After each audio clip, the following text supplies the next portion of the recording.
vous ne rentrez pas ici. Et j'ai mis la sécurité sur ma forêt. Bref, qu'est-ce que je veux dire par là?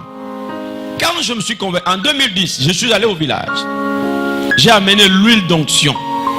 Je suis rentré dans tout le village. J'ai fait le tour du village. Je versais l'huile parce que maintenant que je suis un enfant de Dieu, j'ai compris que le village est devenu pauvre, malheureux. Les gens sont morts, les gens sont pauvres parce que les gens avaient pactisé avec l'ennemi. Amen. Et j'ai demandé à l'Éternel une nouvelle génération qui vienne relever le défi.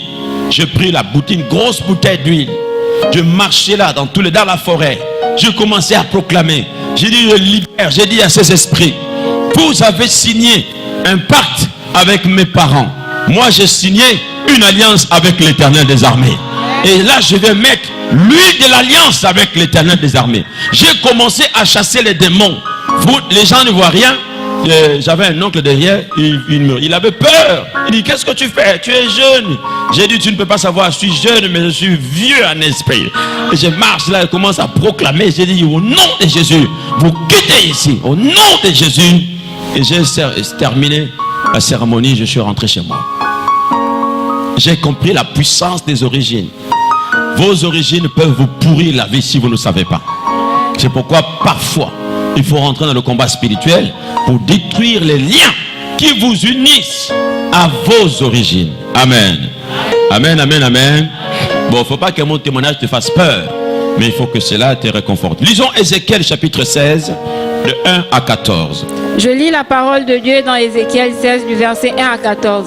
La parole de l'Éternel me fut adressée en ces mots. Fils de l'homme, fais connaître à Jérusalem ses abominations. Tu diras ainsi, parle le Seigneur, l'Éternel, à Jérusalem. Par ton origine et ta naissance, tu es du pays de Canaan. Parce que je veux parler de choses importantes. Réponds à ce verset-là, s'il te plaît. Tu diras, ainsi parle le Seigneur, l'Éternel, à Jérusalem.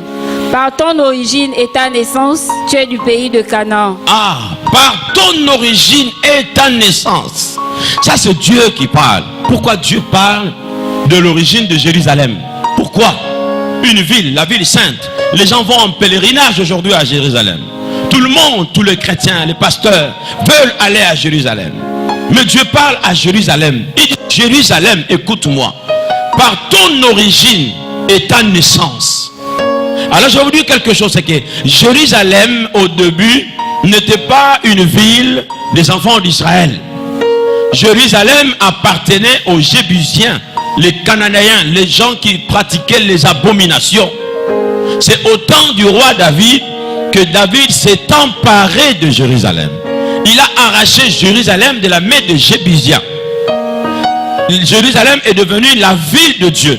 C'est dans cette ville que David a bâti sa maison, la ville de David. C'est dans cette ville que le premier temple de Dieu, le temple de Salomon, avait été construit et le temple avait été détruit. Quelques années plus tard, Néhémie est venu rebâtir le temple de Dieu. Donc toujours à Jérusalem, car c'est la ville de Dieu. Et c'est à Jérusalem que Jésus a fait beaucoup de miracles. C'est à Jérusalem que Jésus est mort. C'est à Jérusalem que Jésus est ressuscité. C'est à Jérusalem que le Saint-Esprit est descendu parmi les hommes. Amen. Donc Jérusalem est une ville glorieuse. Et jusqu'aujourd'hui, Jérusalem est regardée comme la capitale du monde. Par Jérusalem, les guerres se font, les réunions se font. L'ONU ne fait que faire des réunions à cause de Jérusalem, parce que deux peuples discutent la ville de Jérusalem. D'un côté les Juifs, de l'autre côté les Arabes.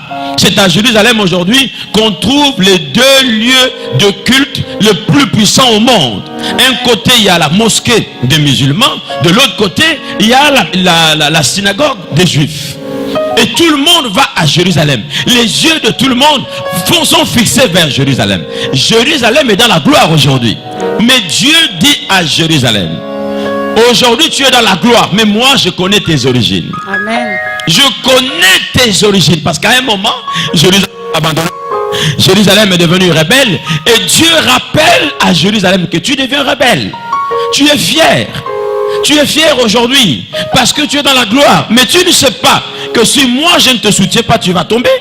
Parce que par tes origines, tu es dans le lien diabolique et satanique. Est-ce que je parle à quelqu'un? Amen. Est-ce que je parle à un homme? Amen. Dieu rappelle à Jérusalem que attention, attention. Aujourd'hui, il y a des gens, bon, parce qu'il a réussi dans ses études, parce qu'il a réussi, n'est-ce pas, dans son travail, il est fier, il ne veut pas suivre Dieu, il ne veut pas servir Dieu. Mais tu ignores une chose, Dieu connaît tes origines. Amen. Et tôt ou tard, tes origines peuvent te réclamer et te rattraper. Amen. Si Dieu ne soutient pas ta vie, tes origines peuvent te réclamer. Les forces de tes origines peuvent te réclamer. Amen. Beaucoup de gens sont victimes des forces de leurs origines. C'est pourquoi Dieu dit à Jérusalem, par ton origine, tu es combien? Et tu es comment? Tu es du pays de Canaan. Tu es du pays de Canaan. Tu es une païenne. Tu es du pays des gens qui adorent les idoles. Par tes origines, ou bien par ton origine. Moi, je donnais mon témoignage. Mais toi aussi, tu connais ton témoignage. Amen. Moi, je vous parle de mes origines. Mais toi, tu connais aussi tes origines. Dieu dit par tes origines. Donc, en d'autres termes, Dieu dit à Jérusalem, si ce n'est pas moi, tu ne peux pas être ce que tu es. C'est moi qui te soutiens. Parce qu'à cause de tes origines, je pouvais te rejeter. Je pouvais t'abandonner. Je pouvais même te détruire. Puisque les Cananéens avaient été détruits par l'Éternel à cause de leurs abominations. Donc, je me vois aujourd'hui, j'ai perdu beaucoup de membres de ma famille. J'ai perdu beaucoup. Et je me vois que si je n'avais pas connu Jésus, peut-être il y a longtemps, je serais passé moi aussi. Et je me dis aujourd'hui que si je suis là, c'est par la grâce de l'Éternel. Amen. Amen, amen. Ne te glorifie pas de ce que tu es. Ne te glorifie pas parce que tu as fait des enfants. Ne te glorifie pas parce que tu as des maisons. Ne te glorifie parce que tu appartiens à tel pays. Dieu connaît tes origines. Amen. Et s'il veut te frapper, il peut te frapper en fonction de tes origines. Amen. Mais il dit à Jérusalem, écoute, j'ai pitié de toi. Par ton origine, tu es du pays du Canaan. Continue. Ton père était un Amoréen et ta mère une Hétienne. Ton père était un Amoréen, ta mère était un Hétien, des païens, des gens qui adoraient les idoles, des gens pour qui Dieu avait dit à Moïse, ces nations je le détruirai. Oui. Et les Cananéens ont disparu de la surface de la terre. Amen. À cause de leurs abominations. Donc en réalité, s'il n'y avait pas la grâce de Dieu, toi aussi tu n'allais même pas naître. Amen. Ou tu serais né mais tu n'allais même pas continuer à exister. Amen. Écoute, c'est la grâce de Dieu si tu te retrouves à l'église. Amen. Si tu connais la parole de Dieu. Parce que la parole te protège.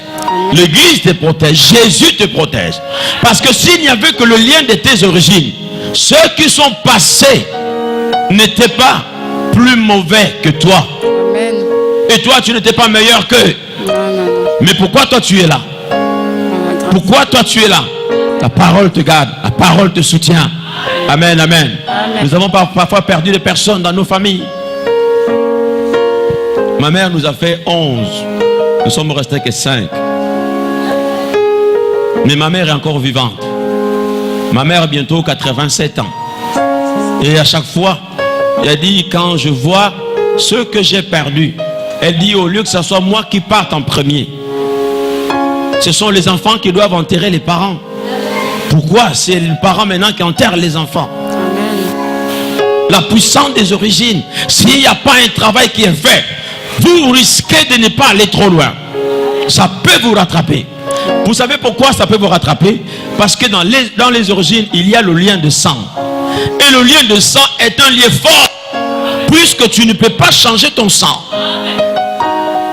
Ah non, tu peux changer la figure, mais pas le sang. Tu peux changer les cheveux. Tu mets le cheveu de blanc. Mais pas le sang. Amen. Amen. Tu peux changer le corps. Tu deviens mince. Mais pas le sang. Amen. Amen. On peut tout changer, mais pas le sang. Et le sang, c'est la vie. Dieu a dit, la vie est dans le sang. En réalité, ta vie, c'est ton sang. Amen. Amen. Amen, amen, amen. Amen. Amen, amen, amen. Amen. Continue. Écoute-moi, écoute bien. À ta naissance, À ta naissance, au jour où tu naquis, hey, ton nombril n'a pas été coupé. à ta naissance, dis avec moi naissance. Naissance. Dis encore fort, naissance. Naissance. La Bible dit à ta naissance, Est-ce que tu peux me dire comment tu es né? Est-ce que tu as le film de comment tu es né, comment tu es sorti du corps de ta mère? Non. Tu sais ce qui s'est passé quand tu étais né? Non. Alors tu fais un goût là pour rien. Pour rien. À ta naissance, il y en a qui sont nés bizarrement. Il y en a même qui sont nés, ils n'ont même pas pleuré. Il y en a qui sont nés, ils sont allés se réveiller à l'hôpital. Il n'y a que ta mère qui te rappelle ça. Il y en a qui sont nés les pieds devant. Ça, c'est des naissances bizarres. À ta naissance, le jour où tu naquis, qu'est-ce qui s'est passé? Ton nombril n'a pas été coupé. Ton nombril n'a pas été coupé. Vous avez déjà vu un enfant qui est né, on n'a pas coupé le nombril? On peut parler, les mamans. Hein? Quand un enfant naît, la première des choses, la sage-femme ou l'infirmière, bon, au village, il y a aussi des sages-femmes et partout, et les gens qui ont des connaissances, n'est-ce pas? On fait quoi? On coupe à laquelle mesure? Donc quelqu'un peut accoucher ici, on aura des problèmes. Personne ne connaît comment on coupe le cordon. Il n'y a pas d'infirmière ici. On mesure comment? Voilà celle-là qui a fait les enfants. On mesure, a dit, on mesure, hein, là. Oh, j'aimerais que quelqu'un accouche ici, comme ça on va voir la démonstration. Amen. On coupe le cordon. Parce que cette histoire de placenta doit être séparée de l'enfant. Amen. Et dans ces placentas-là, il y a des choses dedans. Aujourd'hui, les scientifiques commencent à prendre les placentas des femmes pour étudier parce que il y a des vertus thérapeutiques dans des placentas des femmes. Amen. Dans certaines tribus, je vais te choquer. On mange. Quand une femme accouche, on mange. Amen. Placenta. C'est comme le rognon. C'est comme le foie. Amen. Bon, j'ai jamais mangé ça, je vous dis seulement. Amen. Amen. On mange le placenta. Parce que pour eux, c'est mystérieux. Ouais. Mais comment les gens ont des pratiques comme ça? C'est le diable qui leur inspire ça. Amen. Mais Dieu dit, toi, quand tu étais né, le cordon n'a pas été coupé. Qu'est-ce que cela veut dire? Cela veut dire que le placenta relie l'enfant à la mère. Oui. Ce qui veut dire que l'enfant, on dit que dans le ventre d'une femme, l'enfant se nourrit par le placenta. Oui. C'est le placenta qui nourrit l'enfant. Quand la maman mange, ça passe, n'est-ce pas, par le sang, le placenta, et ça nourrit l'enfant. C'est pourquoi l'enfant est nourri par son nombril. Vrai ou faux? Vrai. Amen. Amen. Alors, quand tu es né, tu es rattaché à ta mère et à ton père, à tes origines. C'est pourquoi en Israël, quand un enfant naissait, au 8e jour, ça ne dépassait pas. Au 8e jour, le prêtre doit venir. Le prêtre doit venir, il doit parler pour l'enfant. Pour détacher l'enfant à certaines histoires qui ne sont pas bien pour la vie de l'enfant. Amen. Il parlait là pour l'enfant. On détachait l'enfant pour qu'il ait sa propre vie. Mais la Bible dit, toi, quand tu étais né, ton cordon n'a pas été coupé. Au contraire, même, on a renforcé encore le cordon. On a mis des histoires, des choses, surtout quand c'est des jumeaux. Les jumeaux souffrent. On leur fait des cérémonies bizarres. On évoque les esprits, les démons, tout ça. Oh, l'esprit de son grand-père. On te rattache encore à tes origines. Et il y a des origines qui ne sont pas bonnes. On veut s'en détacher. C'est pourquoi aujourd'hui, quand vous faites des enfants dans le Seigneur, vous l'amenez chez le pasteur prononce des paroles. Amen. À l'instant même, on prononce des paroles pour le bonheur de l'enfant. On dit, je proclame que cet enfant soit un grand homme, une grande dame, que tu réussisses, que la grâce soit avec toi. On coupe les cordons. Mais la Bible dit, Jérusalem, quand tu étais né, ton cordon n'a pas été coupé. Beaucoup sont victimes de ces liens-là. Amen. Le cordon n'a pas été coupé. Qui a parlé pour toi? Vous croyez que la vie de quelqu'un, c'est facile? La vie de quelqu'un, on la sème, on la développe et on la laisse aussi s'épanouir. Tout comme la vie de quelqu'un, on peut l'éteindre. Le cordon n'a pas été coupé. Tes liens n'ont pas été coupés le jour de ta naissance. Mais tu grandis, tu vas à l'école, tout ça. Tu ignores que tu as les liens. Une chèvre attachée peut aller. Mais de temps en temps, à un moment, c'est la limite. C'est pourquoi beaucoup de personnes, vous voyez, dans la vie, ça peut aller. Arrivé à un moment, stop! Le lien te réclame. Que nous, on ne va pas plus loin. On s'arrête là. C'est ça le cordon. Ça s'arrête là. La suite. Tu n'as pas été lavé dans l'eau pour être purifié. Tu n'as pas été lavé dans l'eau pour être Purifié. Un enfant, quand il est né, on le lave, n'est-ce pas? On lave l'enfant parce que les enfants sortent toujours sales. Il y en a qui ont des peaux bizarres. Surtout toi, quand tu es né, ta peau était bizarre. Je m'étonne même comment tu es devenu comme ça. Mais quand tu étais né, si on peut te montrer le film, tu avais la bouche bizarre, la tête bizarre. Tu es né sans les cheveux. La Bible dit tu n'as pas été lavé. On lave avec de l'eau de la parole de Dieu. C'est pourquoi je dis, quand un enfant juif naissait, le prêtre venait et il parlait. Il parle, il libère la parole pour l'avenir de l'enfant. Un jour dans la Bible, écoutez bien, au temps du sacrificateur Élie, le peuple avait péché contre Dieu, Dieu a frappé et l'arche de l'Éternel avait été volée.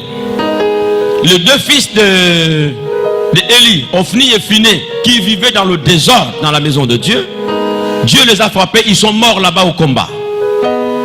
Alors une des femmes de ces deux fils, elle était enceinte jusqu'au point d'accoucher. Quand elle a appris la nouvelle de la mort de son mari, de la perte de l'arche de l'Éternel, et elle, les douleurs l'ont attrapée, les contractions, elle a accouché. Et pendant qu'elle accouchait, elle mourait en même temps. Et avant de mourir, elle libère une parole de malédiction sur son propre enfant. Il dit à son enfant, la gloire est bannie. Il donne un enfant, l'enfant qui naît là. Il dit, la gloire est partie. Tu t'appelles, la gloire est partie.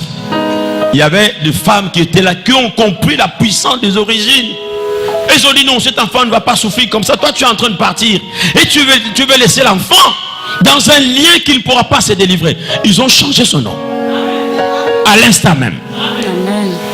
Jacob lui-même, quand la femme qu'il aimait, Rachel, elle était au point d'accoucher Benjamin, les contractions étaient lourdes et il n'y avait pas moyen, n'est-ce pas, de la sauver. Rachel mourait. Pendant qu'elle meurt, elle donne à son enfant un nom de malédiction en disant, la gloire est bannie. C'est fini, je m'en vais. C'est à cause de toi que je pars. Jacob qui était prudent, qui connaissait la puissance de la parole, il dit non madame Rachel, je t'ai toujours aimé. Tu es la femme de ma vie. Mais ne détruis pas cet enfant. Il ne va pas s'appeler selon le nom que tu as donné. Il sera appelé Benjamin. Amen. Et c'est dans Benjamin qu'est sorti le premier roi d'Israël. Grâce aux paroles que Jacob avait parlé. Mais toi, quand tu es né, on avait dit quoi? Le jour de ta naissance, on t'a attribué les vertus de ton grand-père qui bouffait tout le monde au village. Même le nom qu'on t'a donné, oh là là, le nom qu'on t'a donné. Et puis les gens sont bizarres. Oh non, on sait que ce monsieur-là n'était pas bon. Mais on te donne le nom de ce monsieur-là qui n'était pas bon. Et personne n'a parlé pour toi. Personne n'a libéré une parole pour dire non. Nous ne voulons pas de ces noms. Personne. Il n'y avait personne pour toi. Il n'y avait personne. Ta maman ne faisait que subir. Surtout si elle a été épousée dans un village lointain. Qu'est-ce qu'elle va dire? Elle ne faisait que subir. Elle sait que c'est pas bon. Tu es rattaché à un démon. Tu es rattaché à un diable. Tu es rattaché à une malédiction.